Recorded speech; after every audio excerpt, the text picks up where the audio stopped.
This film is dedicated to David Ogden Stiers and Zoe Caldwell, the original voices for Dr. Jumba Jukiba and the Grand Councilwoman in the original animated movie. So I have a little confession to make. I've never actually watched the original Lilo and Stitch all the way through until just this year. I've seen clips of it throughout the years, but I don't know why I never saw the original when it came out. So I was very interested to see how this live action remake would tackle certain subjects and how the animation would look and the story and all that. So I have a lot of good things to say about this movie, and I have a few bad things to say about this movie, but I will save the bad things for the end. First thing I liked about this movie is I was a fan of the casting choices for Lilo and Nani. Also, the animation style of Stitch was pretty good. So I'll start with the casting choices. There was some controversy surrounding the casting choices. Like, people nowadays seem to always have a problem with the casting choices. Either they're not white enough, they're not black enough, they're not Mexican enough, whatever.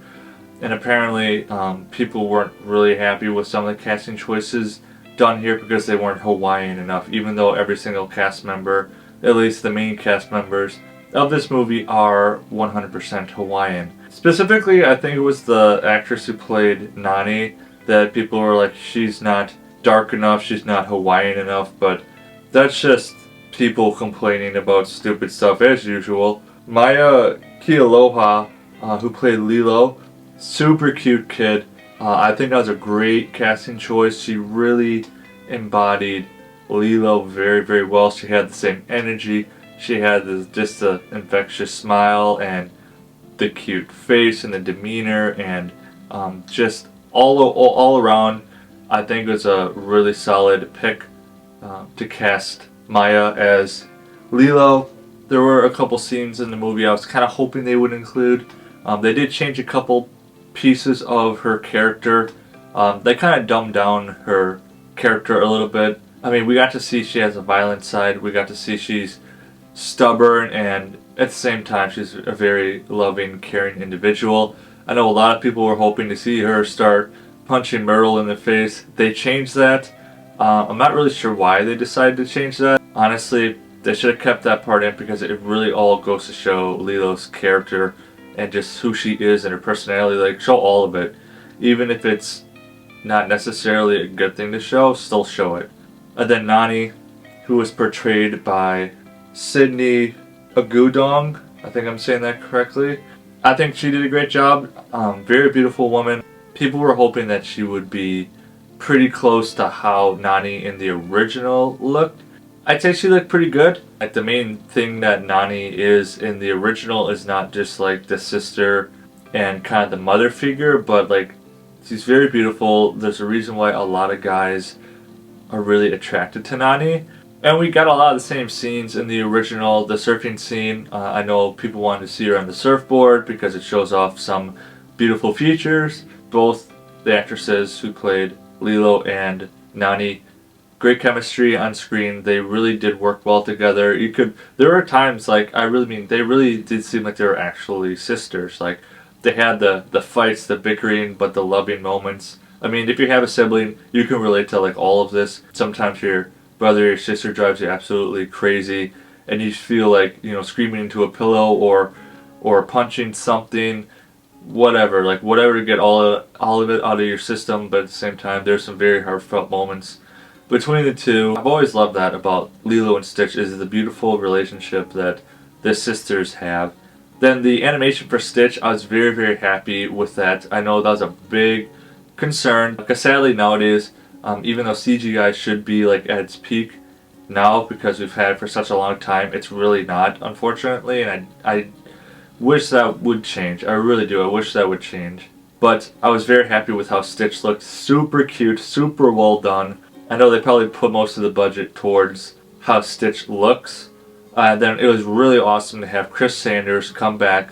He voiced the original Stitch in the movies and the sequels, and I believe there's a TV show as well. I think he voiced Stitch for all those times, but they were able to bring back Chris Sanders as Stitch, so that really gave a lot of my generation just that nostalgic feel, like made us feel like a kid again hearing that voice, the iconic Stitch voice. So that was really nice. Stitch had a lot of great moments in this movie, a lot of funny moments. There's a lot of, they put a few extra scenes in this movie that weren't in the original, a lot more Stitch scenes, which I was a fan of that. We got to see a little bit more of his funny side, his quirky side, his violent side. I was laughing a lot at the theater. I saw it with a few of my friends yesterday. We had a great time. Really was just a fun atmosphere to be a part of. I'm sure we were probably the oldest ones there. There were a lot of kids there, but it was great seeing so many people at that theater.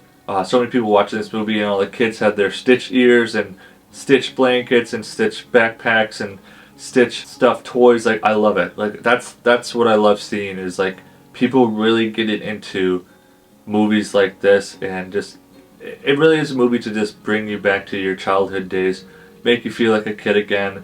And then the things I didn't like, a big complaint I had, and a lot of people had, was that Gantu was not in this movie at all. I know a lot of people were wondering, well, why did the directors and the creators decide to cut Gantu out completely? And I did watch a video that explained their reasoning was they just couldn't get it done. They couldn't get the animation to look right, I guess. To me, that seems kind of like a lazy excuse. I mean, I don't know, but me personally, I think that was a cop out. Like, they're just being lazy. They're making excuses. They could have done it if they wanted to. They just didn't want to. I think they were going in a different direction. But anyone who's seen the original knows that Gantu is actually a pretty important character in the movie. And the fact that we didn't have him, like, at all was a pretty big mistake by the creators for this one. Too much change is never a good thing. Like, you could change some things, but if you change, like, certain storylines, certain character developments, certain characters, or just take out an important character altogether, that's usually a recipe for disaster. And then another big change was the ending. I'm not going to go into big details about that, just so I don't want to spoil anything. But I'll just say that compared to the original, this ending is very, very different than the original. And I wasn't a fan of how they did that. They didn't have to change the ending at all. They already changed enough in the movie that they could have just left the ending alone. But they wanted to try something else. Maybe they were experimenting. I don't know.